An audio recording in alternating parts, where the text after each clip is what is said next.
안녕하세요. 오늘도 사연살롱을 찾아주셔서 감사합니다. 저는 올해 딱 30이 된 여자입니다. 누군가에게는 짧다고 느껴질 수 있는 30년의 인생이지만 제게는 1000년보다 길게 느껴진 힘든 시간들이었어요. 저는 부모님을 기억하지 못해요. 너무 어렸을 때 돌아가셨기 때문이죠. 평소같이 어린 저를 재우시고 새벽 장사를 나가시다가 크게 교통사고가 났는데 쏜쓸 새도 없이 두 분 다 현장에서 사망하셨다고 하더군요. 어린 딸의 기저귀 값이라도 한 푼 더 벌기 위해 고단하게 나섰던 그 새벽길이 다시는 그 딸을 볼 수 없는 길로 바뀌었으니 얼마나 허무하고 애석한 일인가요. 당시 주변에서는 어린 저를 맡아줄 사람이 아무도 없었다고 해요. 그 이야기를 들은 할머니는 당장 서울로 올라오셨고 아들과 며느리의 죽음을 슬퍼하기도 전에 저를 길러야 하는 육아의 현실에 맞닥뜨리게 되신 거죠. 하연아, 불쌍한 우리 하연아, 이 할미가 잘 보살펴줄게. 가여운 우리 아기. 당신의 자식을 먼저 보낸 것보다 부모 없이 자랄 저의 아픔이 더 걱정이었던 할머니는 정말 저를 많이 아껴주셨어요. 할머니는 동네에서 작은 백반집을 하고 계셨는데 저를 집에 혼자 둘 수 없어 매일 같이 데리고 가게를 나가셨어요. 허리도 안 좋으신데 저까지 업고 음식을 하려니 얼마나 힘드셨을까요? 그래도 할머니는 저한테 모진 소리 짜증 한번 안 내시고 정성껏 저를 길러주셨어요. 제가 말문이 트이고 걸음 속도가 조금 빨라지자 할머니를 돕겠다며 손님상에 반찬을 가져다 나르기도 했었다고 해요. 고사리 같은 손으로 반찬을 나르는 것을 본 손님들은 제게 귀엽다며 남은 거스름돈으로 용돈을 쥐어주고 가시기도 했다더군요. 너무 어릴 때여서 저는 잘 기억나지는 않지만요.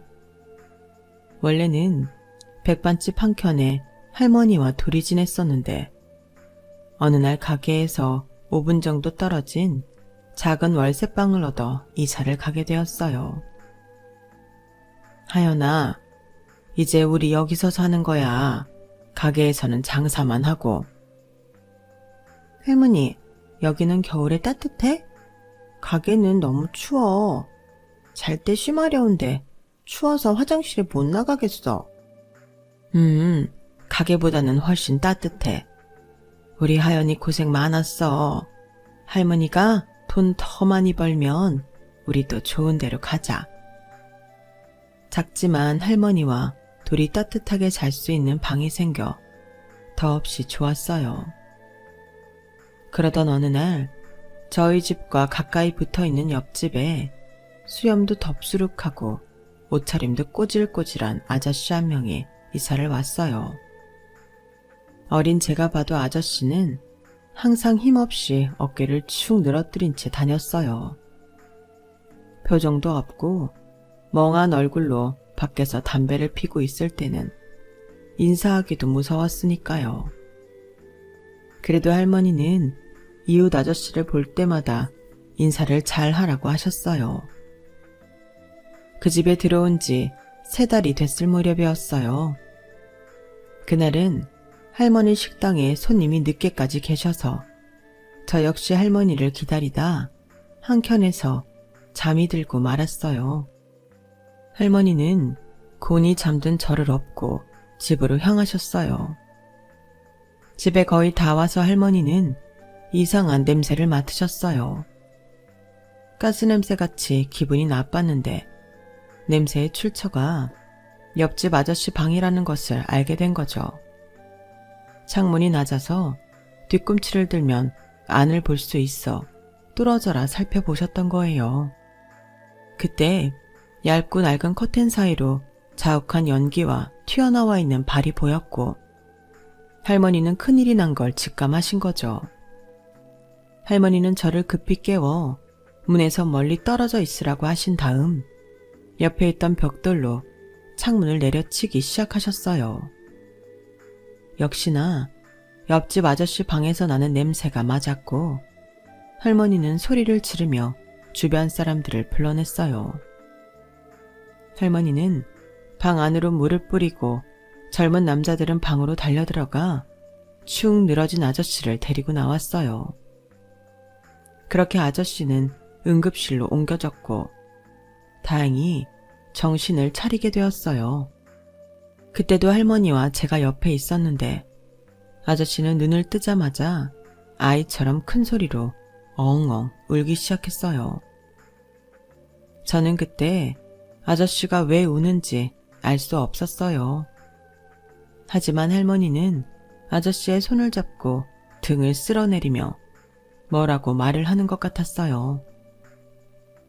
아저씨는 자신의 처지를 비관하여 그날 방에서 작정하고 번개탄을 피워 극단적 선택을 하려고 했었다고 해요. 그런데 할머니 덕분에 목숨을 구한 거죠. 나중에 커서 안 사실인데 당시 아저씨는 아프신 어머니의 수술비를 마련하기 위해서 착실하게 일을 하며 돈을 모았는데 친한 친구한테 사기를 당하며 전 재산을 날린 딱한 사정이 있었대요. 아저씨는 다시 열심히 일을 시작했지만 어머니는 더 이상 병마를 견디지 못하고 돌아가셨고 아저씨의 죄책감은 커졌던 거예요. 희망이 사라진 아저씨 역시 어머니를 따라가기 위해 그날 밤 불을 피우고 기다렸다고 해요. 젊은 사람이 이게 뭐 하는 짓이야. 자네가 따라 죽는다고 나서면 자네 어머니가 퍽도 좋아하시겠네. 저는 살 가치가 없어요. 저 때문에 어머니가 돌아가신 거예요. 제가 사기만 당하지 않았더라면. 살다 보면 이런 일 저런 일 있는 거지. 누구는 사기를 당하고 싶어서 당하나. 자네 잘못 하나도 없어. 그냥 자네랑 어머니 인연은 여기까지다 하고 힘내서 더 열심히 살아야지. 그런 나약한 마음 먹지 말게나. 할머니는 그날 이후로 아저씨에게 밥과 반찬도 해다주고 가끔씩 담뱃값 하라며 동전을 몇 푼씩 쥐어주기도 하셨어요. 좌절이 힘들어하던 아저씨도 할머니의 따뜻한 보살핌으로 조금씩 용기도 얻고 전보다 표정이 밝아지기 시작했어요. 할머니, 오늘 쌀 들어오는 날이죠. 제가 옮겨다 드릴게요. 무겁고 힘든 일 있으면 다 저 시키세요. 자네처럼 비쩍 말라 비틀어진 사람이 무슨 쌀자루를 든다고. 내가 자네보다 힘 더 좋아. 할머니가 해주신 밥 먹고 엄청 기운 좋아졌어요. 도와드릴 일 있으면 언제든지 말씀하세요. 자네를 보면 죽은 우리 아들이 생각나. 하연이 아빠 엄마는 살고 싶어도 못 살았어. 그러니 자네는 꼭 버텨. 어떻게든 버티고 악으로 깡으로 살아. 다시는 그렇게 자기 목숨 막대하지 마.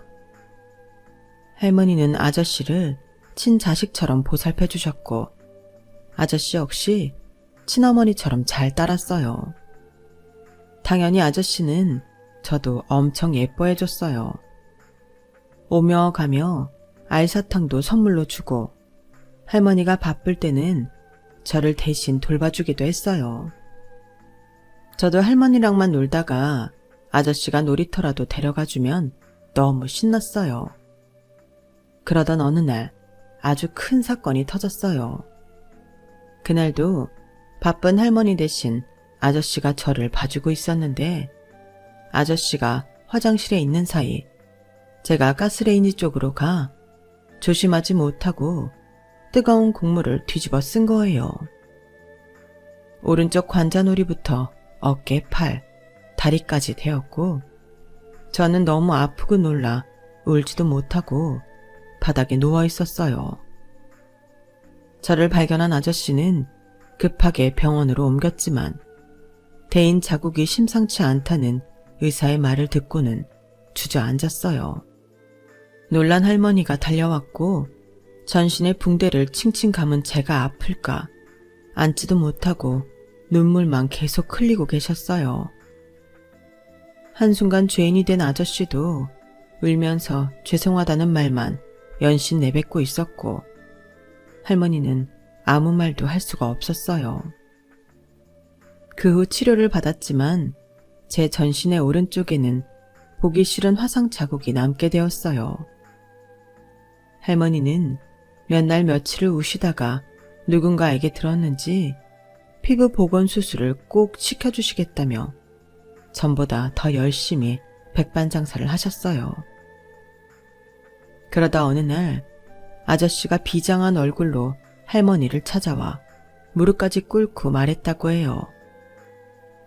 할머니, 정말 죄송합니다. 제가 하연이를 잘 돌봤어야 하는데 이런 죽을 죄를 지었습니다. 너무 죄송합니다. 할머니, 제가 나가서 하연이 수술비를 꼭 벌어오겠습니다. 몸이 부서져라 일하는 한이 있어도 하연이 제가 꼭 수술시켜서 다시 예쁜 얼굴 만들어주겠습니다. 조금만 기다려주세요. 저 도망가는 거 아닙니다. 꼭 돌아올게요, 할머니. 죄스러운 마음이 컸던 아저씨는 할머니 앞에서 책임지고 제 수술비를 벌어올 테니 조금만 기다려달라고 했어요. 거기서는 돈을 모으는데 한계가 있으니 고생스러워도 큰 돈을 벌어오는 곳으로 가겠다고 한 겁니다. 할머니는 말없이 그저 슬픈 눈으로 아저씨를 보내줬다고 해요. 사실 그게 둘의 마지막이기도 했고요. 아저씨는 그렇게 돈을 벌러 떠났고 얼마 지나지 않아 저희가 살던 동네는 재개발로 살던 사람들이 모두 떠나게 되었어요. 할머니와 저 역시 마찬가지였어요. 연락이 닿을 길이 없던 그때 아저씨와의 소식도 당연히 끊기게 되었어요. 그렇게 할머니와 저는 멀리 이사를 갔고 그곳에서 다시 자리를 잡고 백반집을 열어 둘이 의지하며 살았어요. 집안은 가난하고 어려웠지만 저를 아껴주는 할머니가 계셨고 비록 화상 자국이 남았지만 두 발로 걷고 움직이고 웃을 수 있다는 사실에 감사하며 살았어요. 하지만 진짜 고된 현실은 그때부터 시작이었어요. 너무 고생을 많이 하신 할머니는 제가 중학생이 되자마자 허리와 다리가 아파 장사는커녕 누워 계실 수밖에 없었어요. 당장 두 사람의 생계가 막막해졌어요. 할머니는 미안하다며 매일 눈물을 쏟으셨어요. 우리 하연이 할머니가 너무 짐만 되네. 미안해 하연아. 내가 빨리 일어나서 일을 해야 되는데 할머니가 아파서 우리 하연이 고생만 시키네. 미안해. 너무 미안해. 할머니, 그런 말 하지 마요. 나 괜찮아. 엄마 아빠도 없이 할머니 옆에서 이렇게 밝고 예쁘게 자라줘서 고마워. 할머니가 널 끝까지 책임져야 하는데 우리 하연이, 가여운 하연이. 슬프게도 할머니는 얼마 후 제 곁을 떠나셨어요. 저는 이제 정말 아무도 없는 고아가 되어버렸어요. 혼자가 된 제 처지보다 허리 한번 제대로 못 펴보시고 고생만 하다 돌아가신 할머니 생각에 눈물을 멈출 수가 없었어요. 저는 그때 속으로 굳게 다짐했어요. 할머니가 여태껏 나를 이렇게 귀하게 길러주신 거잖아. 절대 나약한 생각하지 말고 어디서 어떻게든 열심히 살자. 할머니가 항상 지켜보고 있다고 생각하고 떳떳하고 당당한 남하연으로 살아가자. 저는 항상 할머니 생각을 하며 삶을 포기하지 않고 굳세게 살아가기로 마음먹었어요. 할머니의 장례를 마치고 저는 학교를 그만두기로 결심했어요. 공부도 중요하지만 어떻게 해서든 살아남아야 하니까요. 선생님과 친구들의 만류를 뒤로하고 저는 그렇게 중학교도 졸업하지 못한 채로 학교를 떠났어요. 그 후 저는 어린 저를 받아주는 곳을 백방으로 찾아다녔어요. 그러다 낮에는 한 식당에서 주방 보조를 하고 저녁에는 목욕탕 청소와 카운터 보는 일을 시작했어요. 어려서 잘 모른다는 말을 듣고 싶지 않아 더 악바리처럼 일을 했어요. 그래도 모두 좋은 사장님들을 만나 밥도 잘 챙겨주시고 손님이 없을 때는 쉴 수 있게 배려도 해주셨어요. 그렇게 시간이 흘렀고 18살이 되자 할 수 있는 일들이 더 많아졌어요. 목욕탕을 그만두고 야간 PC방과 편의점을 하게 되었죠. 그때는 그게 힘든 줄도 모르고 살았어요. 그냥 매일 그렇게 사는 것이 당연하게 느껴졌거든요. 할머니가 희생하시면서까지 저를 이렇게 길러주셨으니까 열심히 사는 것만이 보답하는 길이라고 생각했거든요. 그러다 20살이 되고 난 후 제대로 된 일 한 가지를 하고 싶다는 생각이 들었어요. 언제까지나 단기 시간 알바만 하면서 살 수는 없으니까요. 하지만 중학교도 나오지 않은 제가 정식으로 일할 수 있는 곳은 많지 않았죠. 현실의 벽을 깨닫고 그때부터는 검정고시 공부도 같이 병행하기 시작했어요. 여러 곳에서 퇴짜를 맞고 시무룩해져 있는 저를 보고 일하던 식당 사장님이 제안을 하셨어요. 하연아, 네가 여기서 일한 지 얼마나 됐더라? 벌써 5년이 넘었네요, 사장님. 키도 작고 힘없어 보이는 꼬맹이가 일하고 싶다고 사정했던 게 벌써 5년 전이란 말이야? 야, 시간 진짜 빠르다. 지금은 키도 많이 크고 숙녀가 다 됐어, 하연이가. 다 사장님 덕분이에요. 내 덕분? 저 다 알아요. 사장님이 눈에 띄지 않게 저 먹을 것도 엄청 챙겨주시고 월급도 더 많이 주시려고 했잖아요. 항상 감사해요. 녀석도 참. 다 네가 잘해서 그렇지. 그래서 하는 말인데 하연아, 네가 괜찮다면 내가 널 다른 곳에 소개해줄까 하는데 어때? 저를요? 다른 곳 어디요? 나는 당연히 널 아무 데도 안 보내고 계속 같이 일하고 싶은 마음이지. 그런데 너도 이제 20대고 언제까지 식당, 편의점 이런 아르바이트만 하면서 살 수는 없잖아. 며칠 전에도 못 배운 너를 받아주는 곳이 없다며 시무룩해 보인 것도 마음에 걸리고. 그래서 널 이제 더 좋은 곳으로 보내줄까 한다.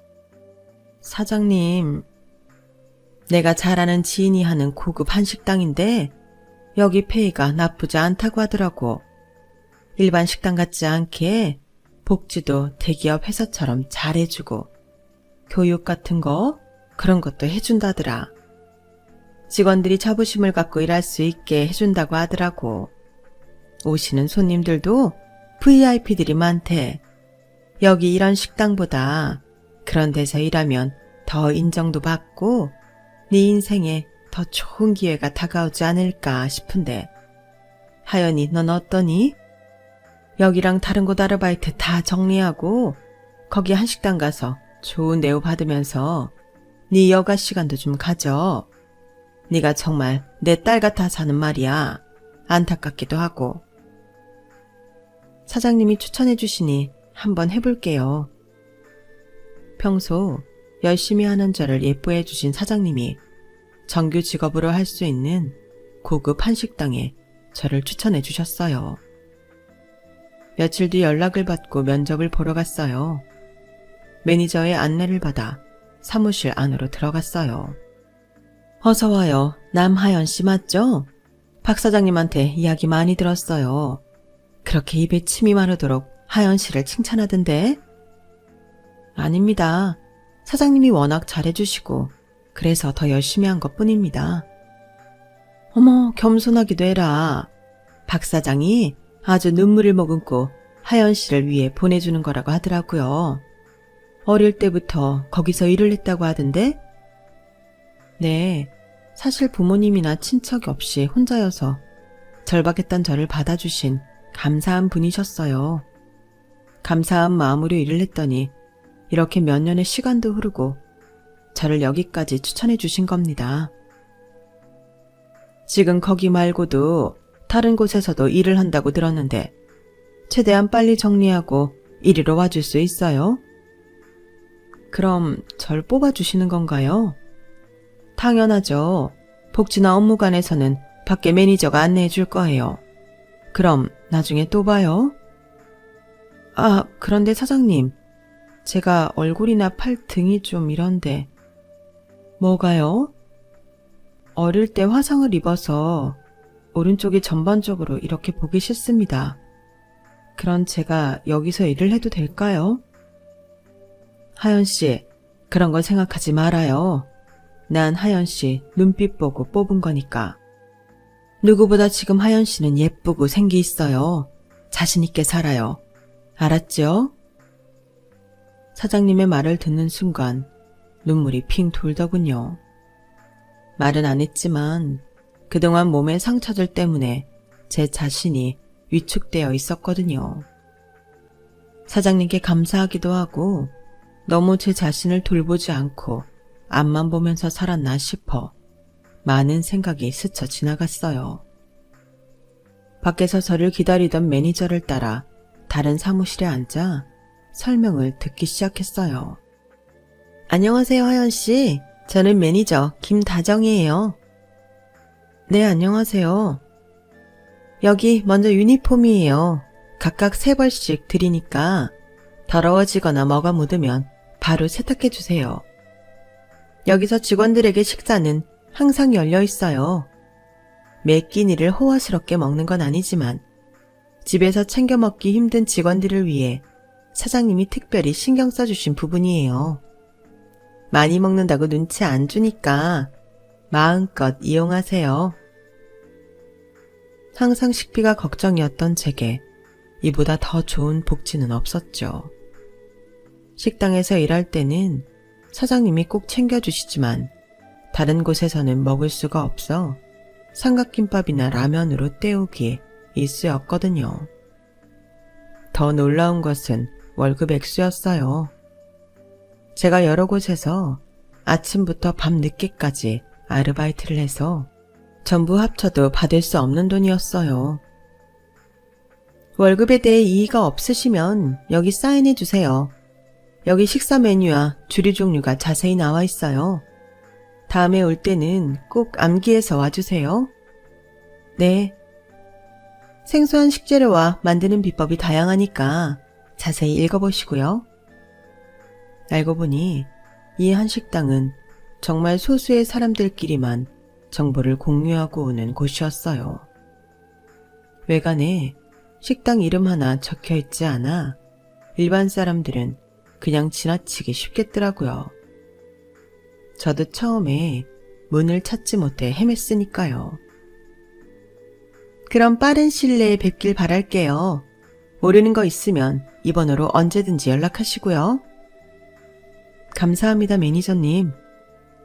면접과 동시에 합격 통보를 받으니 떠나갈 듯 기뻤어요.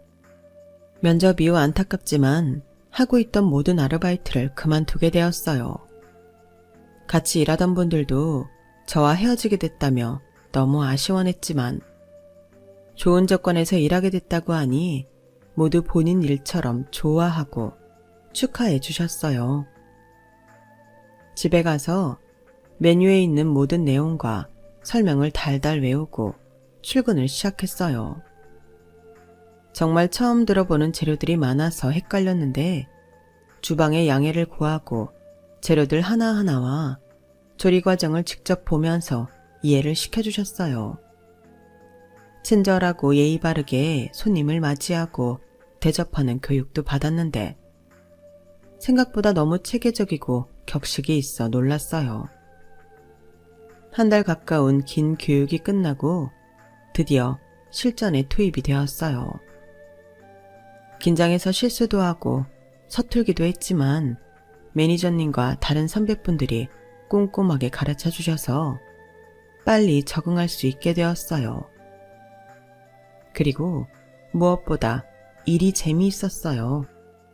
특히 주방 셰프들이 메뉴 연구를 하실 때는 홀 담당들도 모두 불러 함께 참여하도록 하셨어요. 음식에 대한 지식이 깊은 것은 아니지만 작은 의견이라도 흘려듣지 않으시고 최대한 반영해 주시려고 하셨죠. 주방분들도 홀 교육이나 회의 시간에 같이 자리를 하며 직원 간 소통이 끊이지 않는 것 같았어요. 그제서야 한 식당에는 경력이 5년 이상 된 분들이 많다는 것이 이해되더군요.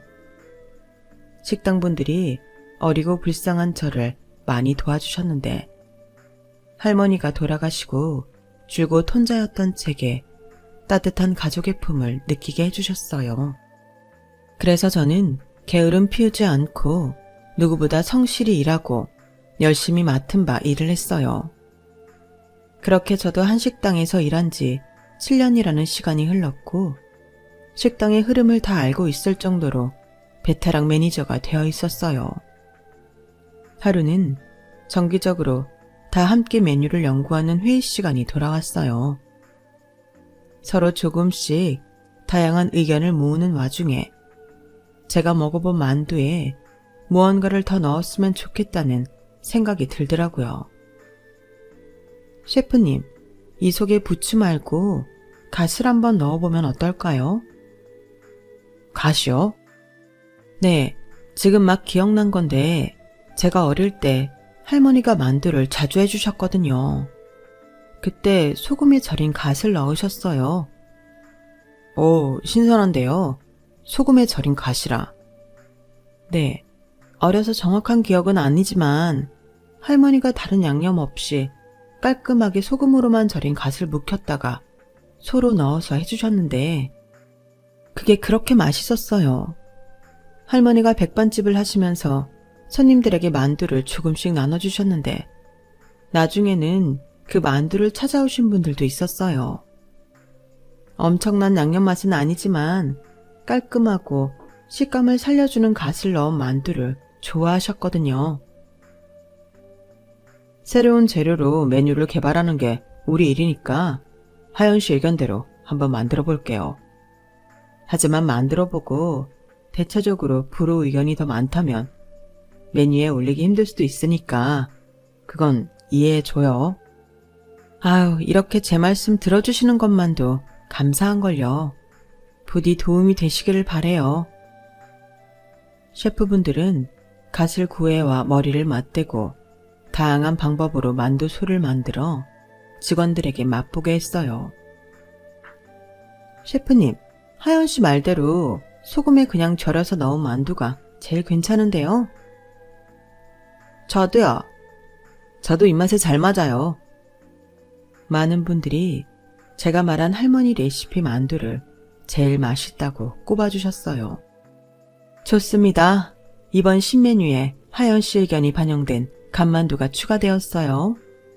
손님들이 많이 찾아주시기를 바래요. 그리고 하연 씨, 고마워요. 도움 줘서. 아니에요, 사장님. 그냥 저는 할머니 음식이 생각나서 말씀드렸을 뿐인걸요.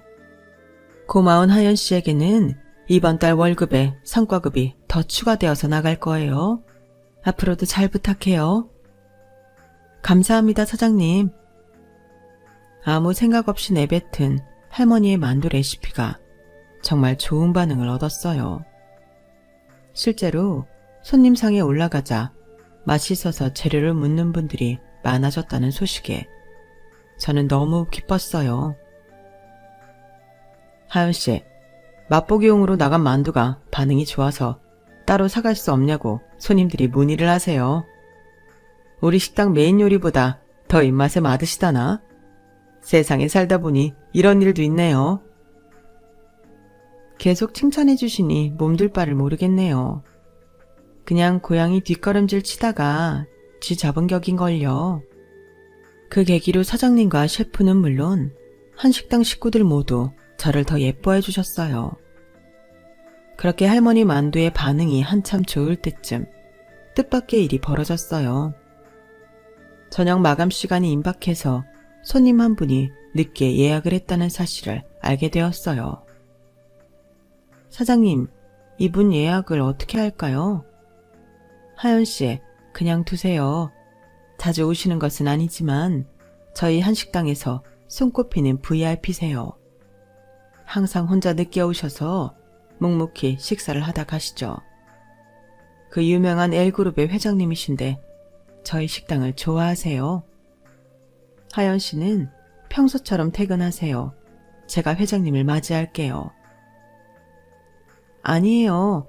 이런 VIP분을 여태껏 모르고 있었다는 게 부끄러워지네요. 제가 남아서 잘 모실게요. 까다로운 손님은 전혀 아니에요. 조용히 식사만 하시다 가실 거예요. 메인 셰프도 그분이 뭘 좋아하시는지 이미 알고 있으니까 체크만 한 번 더 하고 잘 부탁해요. 고마워요. 네, 알겠습니다. 해가 지고 밖이 어둑어둑해졌어요.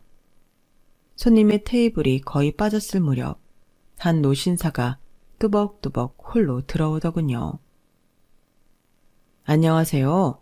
손봉진으로 예약했어요. 안녕하세요, 손 회장님. 전 매니저 남하연입니다. 오늘은 사장님 대신 제가 잘 모시겠습니다. 저 때문에 오늘은 그쪽이 늦게 퇴근하게 됐군요. 미안합니다. 괜찮습니다, 회장님. 편안히 식사하시기를 바랍니다. 네, 황 셰프한테 제가 평소 먹던 걸로 부탁한다고 전해주세요. 와인도요. 노신사는 메뉴북을 보지도 않고 바로 주문을 하더군요. 잠시 후 셰프님이 홀로 나와 회장님을 향해 인사를 했어요. 손 회장님, 오랜만에 오셨네요. 네, 요즘 많이 바빴네요. 황 셰프 요리가 너무 먹고 싶어 이렇게 늦게 왔습니다. 아유, 항상 이렇게 말씀해 주시고 감사드립니다. 그럼 회장님 좋아하시는 것들로 내올 테니 맛있게 식사하십시오. 저는 그때 알았어요. 한식당 메뉴에 없는 손 회장만을 위한 요리가 있다는 것을요. 평소보다 더 신경 써서 준비한 듯한 셰프님의 요리를 하나 둘씩 나르고 와인도 준비해드렸어요. 하연씨, 이 만두 회장님 갖다 드려요. 혹시 모르니까 2개 정도만 우선 드려보고 원하시면 더 준비할게요. 셰프님이 맛보기용으로 건네주신 할머니 레시피의 만두를 회장님 테이블에 놓아드리며 약간의 설명을 드렸어요. 회장님, 이건 저희 할머니가 어릴 때 해주셨던 방식으로 만든 만두입니다. 안에 들어간 소재료 때문에 맛이 조금 생소할 수 있지만 이번에 출시한 것들 중에 반응이 나쁘지 않아서요. 드셔보시고 입맛에 맞으시면 더 가져다 드릴게요. 네, 고맙습니다. 잘 먹을게요. 회장님은 한 개를 먹고 의아한 표정을 짓더니 2번째 만두에도 젓가락을 가져가시더군요.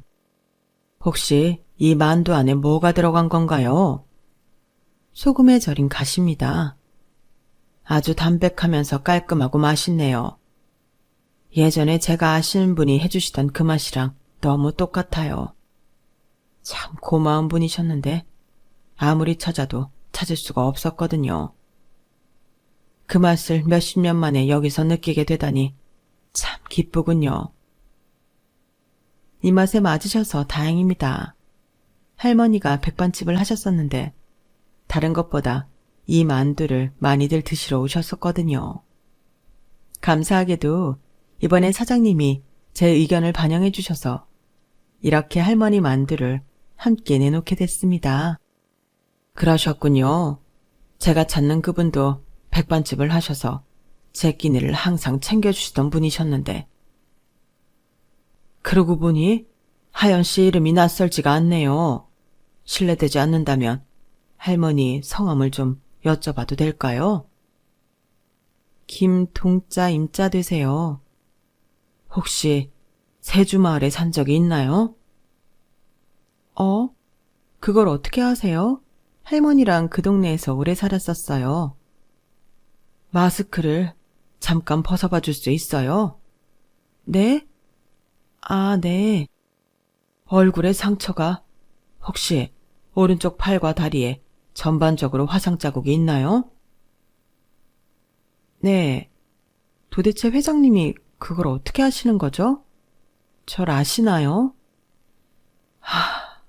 세상에, 이제야 만나다니. 무슨 말씀이세요, 회장님? 하연아, 아저씨야. 손봉진 아저씨. 손봉진 아저씨요? 세주마을에서 살 때 니네 집 옆에 살았던 아저씨. 할머니가 백반집에서 매일 내 것까지 챙겨다 주시고 그랬잖아. 너는 그때 너무 어려서 아저씨 이름을 기억 못하겠지만 할머니 성함은 김동임, 그리고 손녀딸이 내 이름은 남하연이잖아. 기억 안 나니? 회장님이 우는 목소리로 모든 이야기를 쏟아내기 시작했어요. 신기하게도 저 역시 그동안 기억 저편에 까맣게 잊고 지냈던 어린 시절이 떠오르기 시작했어요. 회장님이 그 옆집 아저씨? 정말이에요? 저랑 잘 놀아주시던 그 아저씨 맞아요?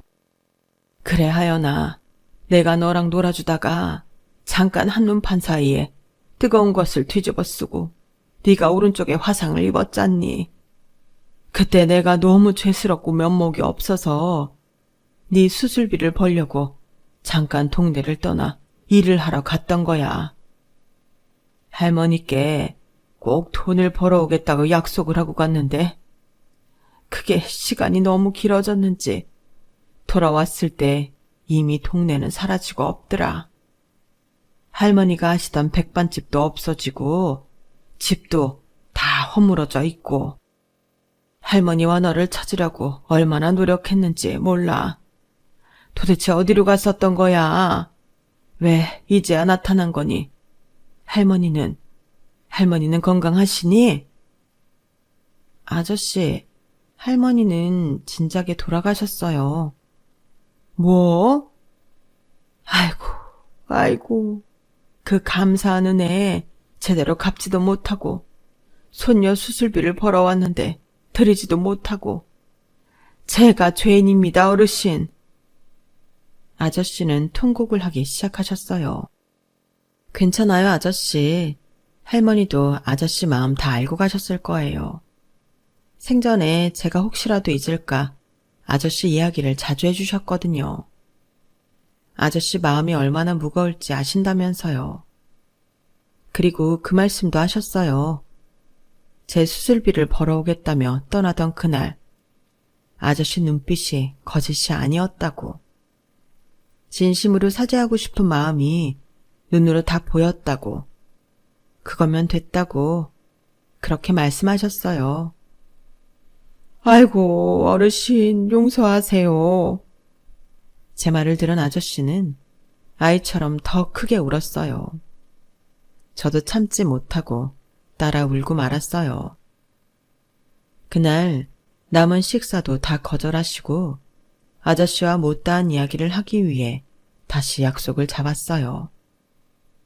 다음 날 퇴근 시간에 맞춰 한식당 앞으로 고급 승용차가 저를 데리러 왔고 저는 한 회사에 도착했어요. 하연이 왔구나. 이리 와서 앉으렴. 여기가 아저씨 사무실이야. 이 회사가 정말 아저씨 거예요? 어렵게 일구고 갖고 낸 회사란다. 아니, 내가 이렇게 살아있다는 것 자체가 할머니와 네 덕분이니 네 것이라고 하는 게 맞을 것 같구나. 아니에요. 무슨 말씀을 또 그렇게. 내 목숨을 할머니가 구해주셨잖니.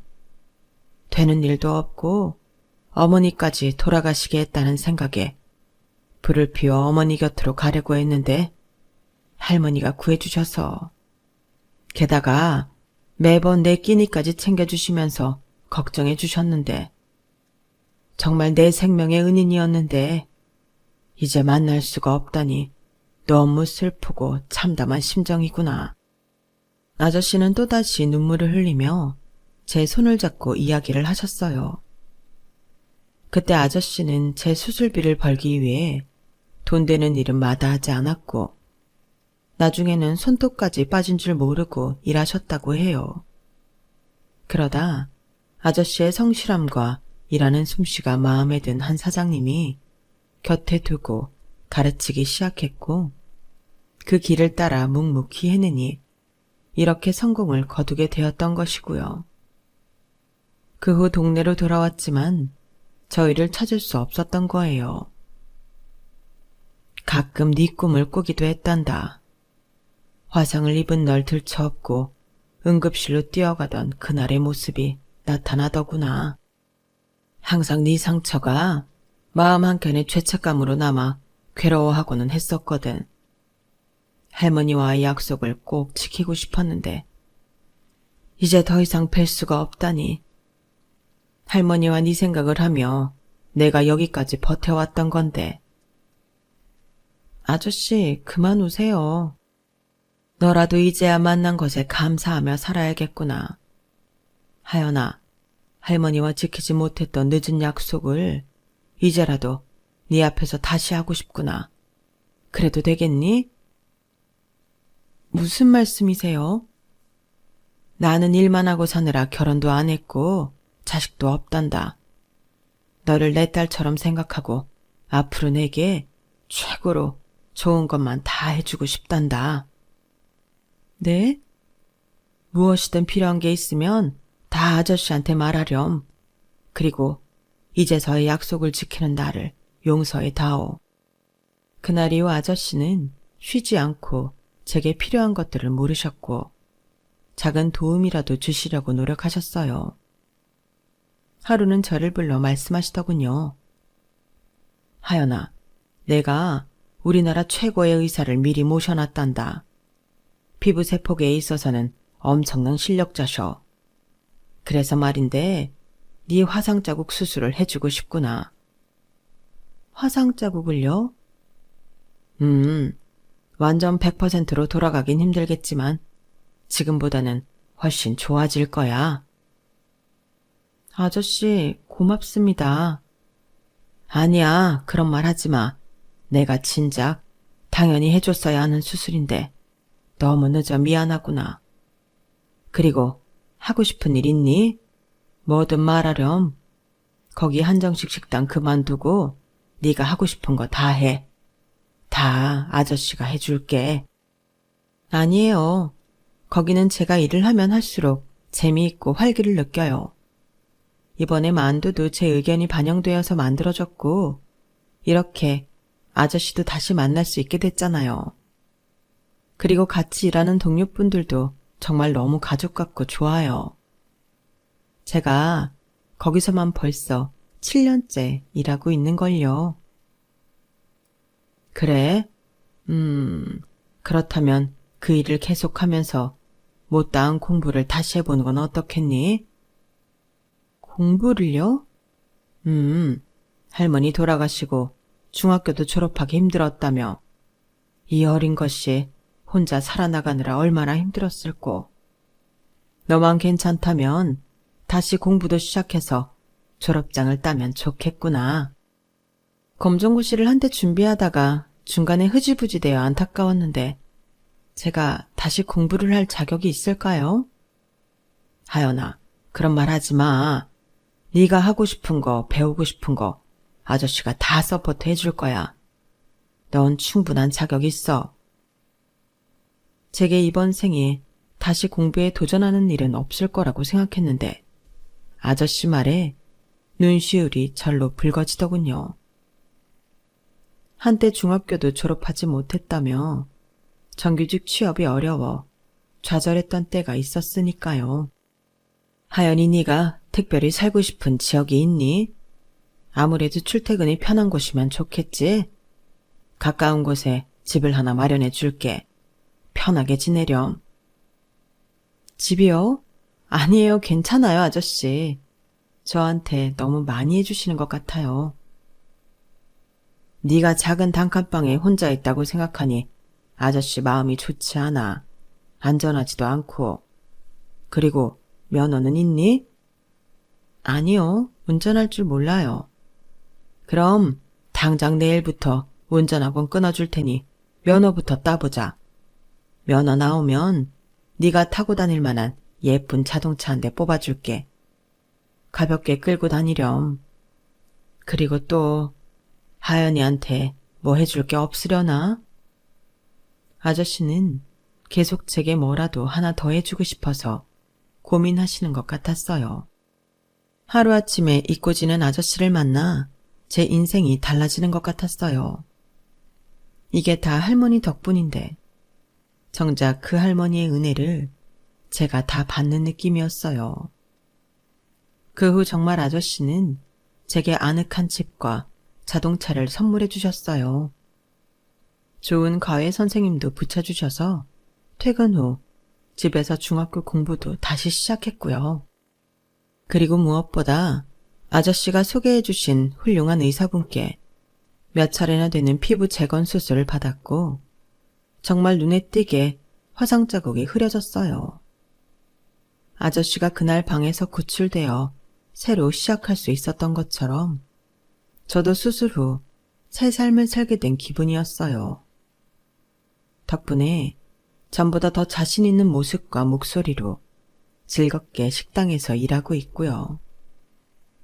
요즘 아저씨는 있지도 않은 제 미래의 남편을 걱정하고 계시답니다. 하연아, 네 남편이 괜찮은 사람이라면 내 회사를 물려줄까? 집은 아파트가 좋니? 아니면 단독주택이 낫니? 아기 생기면 무조건 튼튼한 차로 바꿔줄게. 아저씨, 저 지금 남자친구도 없어요. 내가 너무 앞서갔나? 한때는 고되고 힘든 삶이었지만 지금은 더할 나위 없이 행복하고 좋답니다. 할머니 덕분에 다시 맺어진 아저씨와의 인연에 감사드릴 뿐이에요. 할머니도 하늘에서 보시면서 얼마나 좋아하실까요? 결국에는 약속을 지킨 아저씨를 얼마나 칭찬하실까요? 내일은 아저씨와 할머니 모신 곳을 함께 가기로 했어요. 이제 울지 않고 웃는 얼굴로 할머니를 만나러 갈 거예요. 그리고 저는 갑자기 달라진 제 삶에 자만하거나 안주하지 않고 지금까지 그래왔던 것처럼 계속 성실하고 착한 태도로 삶에 임할 거예요. 할머니께서 잘 길러주신 저, 그에 대한 보답의 의미로요. 제 사연은 여기까지입니다. 들어주신 모든 분들, 소중한 인연들과 곁에 기적처럼 행복한 일들이 가득하기를 바랍니다. 여러분, 사연 댓글에 응원과 현명한 조언 부탁드려요. 좋아요와 구독은 저에게 큰 힘이 됩니다. 오늘도 좋은 일 가득하세요.